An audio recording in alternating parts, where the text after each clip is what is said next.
Là, on est sur le site d'élevage de Buc, qui est une extension de l'école de Paris.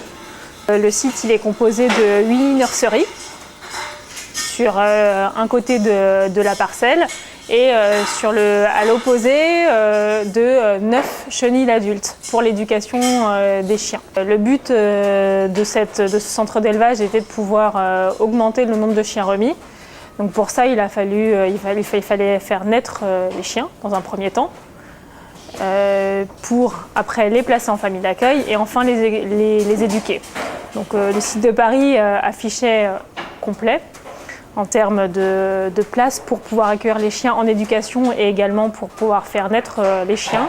Donc d'où cette extension sur le site de Buc. Aujourd'hui, avec donc 8 nurseries, on peut donc accueillir jusqu'à 8 portées en même temps. Nous remettons 40 chiens, ce qui correspond à peu près à 7 portées nées sur l'année. À terme, il y aura 120 naissances, donc 12 portées qui vont être réparties sur l'année pour remettre 80 chiens guides. On a une équipe de professionnels qui s'occupe de toute la partie élevage, donc qui va de la sélection, la naissance et l'éveil du chiot jusqu'à 3 mois et demi avant son placement en famille d'accueil, qui pour l'instant se fait essentiellement sur le site de Paris. Le site de Buc n'est pas ouvert au public. Des journées portes ouvertes sur le site de Paris sont prévues le dernier week-end de septembre. Sur ces journées portes ouvertes, des démonstrations sur l'éveil des chiots, l'éducation et tout le processus de l'éducation des chiens sont mis en place. Vous vous trouvez dans ce qu'on appelle le préau d'éveil. Donc ce sont des séances dites de travail sous forme de jeu qui sont organisées pour les chiots. Donc différents agrès s'y trouvent et sont là pour y travailler notamment la confiance du chiot, l'équilibre, les agrès en hauteur pour élever le regard du chiot. Donc là la portée, c'est une portée de labrador, 9 labradors qui sont nés le 9 mai de cette année. Donc là ils ont quasiment 3 mois. On voit une petite golden qui s'y ajoute, une portée où le chiot était seul, donc qui a été intégrée à cette portée. Cette chienne-là a 15 jours d'écart avec les autres et on voit que l'intégration s'est très bien faite. Donc on a différents, donc là on voit des chiots qui sont en train de monter sur une balancelle formée avec des ressorts. Donc on a l'équilibre, tout ce qui est podotactile, locomoteur du chiot qui travaille. Alors l'éducation, en fait, elle commence presque dès la naissance. Les premières simulations se font à l'intérieur de la maternité.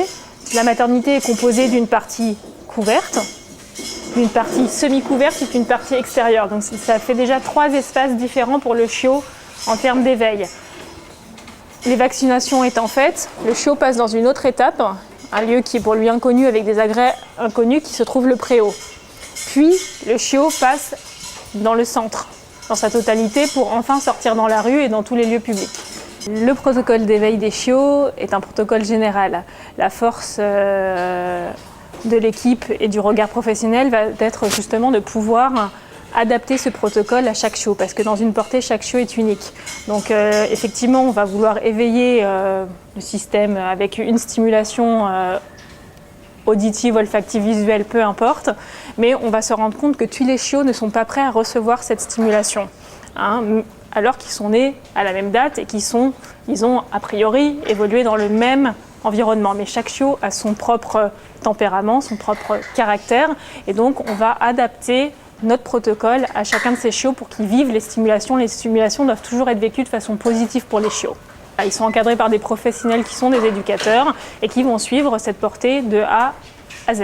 Donc ils connaissent chaque chiot personnellement, si je puis dire, et donc lisent parfaitement toutes les petites émotions que le chiot est en train de vivre et va pouvoir ajuster ce protocole en fonction de ce que son chiot est en train de vivre émotionnellement.